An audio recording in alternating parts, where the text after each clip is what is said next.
Ja, dit is Babbel. Babbel, weet jy waaroor gaan Kersfees? Oh, ja, Gracie, dit gaan oor Kerspresente. En ons kry dit by Kersvader. Nee, Babbel. Kersfees gaan oor liewe Jesus se geboorte.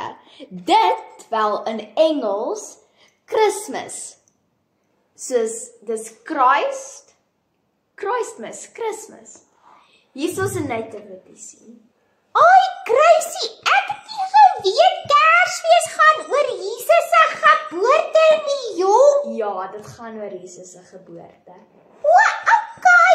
So wat doen ons op Kersfees, Grace, behalwe presente kry? Ons gee presente. Soos hierso is 'n boks met al my speelgoed in. Wel, die speelgoed wat ek nie nog gebruik nie. En ek gaan hierdie vir kinders gee wat nie soveel het soos ek nie. Wanneer gaan jy dit vir hulle gee, Gracie? Hierdie Sondag by Jackies, Babbel. Ek wil ook ietsie gee. Gracie, ek gaan my gunsteling albastertjies gee vir hulle.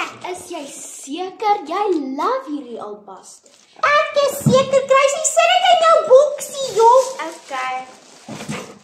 Dankie.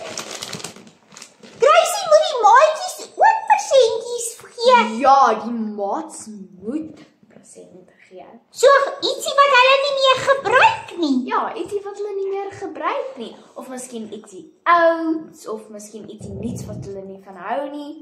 Soos daai goed. Okay, Gracie, maatjies, hoor julle? Ja, julle moet ietsie kleins ewen bring. Hoor julle maatjies, bring ietsie Ja, na julle Jackies toe, hoor? Bye, maats!